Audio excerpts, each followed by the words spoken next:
COSATU president says the rape allegations against the Federation's General Secretary was first brought to their attention 7 days ago. And the N2 has been reopened to traffic following this morning's partial closure opposite Khayelitsha on the Cape Flats. With a news update, I'm Busima Kudulela. COSATU President Dumo Dlamini says the rape allegations against the Federation's General Secretary Zwelinzima Vavi was first brought to their attention 7 days ago.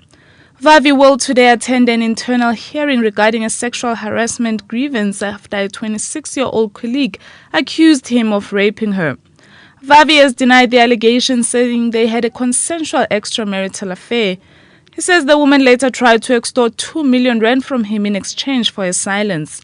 Dlamini says they view the allegations seriously and hope that COSATU's internal processes will help to bring the matter to finality. The leadership collective, when that matter arose and in following due processes, had a discussion on the processes to follow. We are going to be convening a meeting of the President and General Secretaries this week to have a guidance discussion over this matter, because the national office bearers alone, given the issue and the people involved in the issue, allegedly, we cannot conclude on that matter. What we have done in this process for the fairness of it is to institute a grievance procedure. The N2 has been reopened to traffic following this morning's partial closure opposite Khayelitsha on the Cape Flats.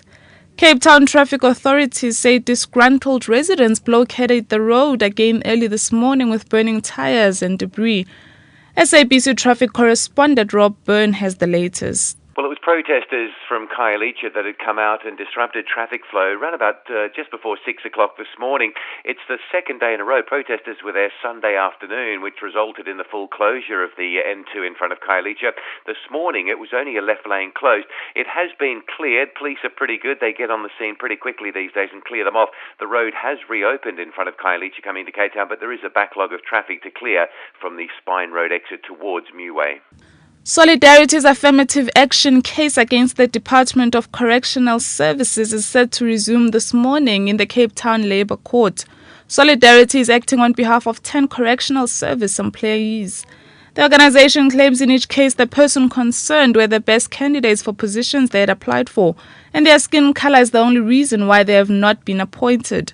Solidarity wants the court to rule that its members be promoted, but also that the affirmative action plan of the Department of Correctional Services be declared unlawful in its entirety. The department has argued that national demographics had to be used as the criterion in determining promotions. A 29-year-old childminder will appear in the Welkom Magistrates Court today to apply for bail. She has been charged with the attempted murder of a 10-month-old boy. The suspect was handed over to the police by her relatives last Friday after she disappeared from her employer's house. She disappeared while the mother was taking the child to the doctor. The baby had bite marks on his body and chin, bruises across the face and neck, and a fractured thigh. The mother says she became worried after she came back from work and saw the child crying while eating. She then noticed unusual marks on his cheek. The childminder is currently in custody.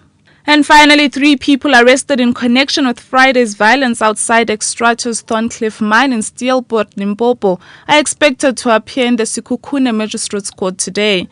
A group of people went on a rampage, burnt a bus and a truck, blockaded the road and damaged several vehicles outside the mine. Police suspect that the violence was caused by former mine workers who were dismissed 2 months ago after embarking on an unprotected strike over alleged racism at the mine.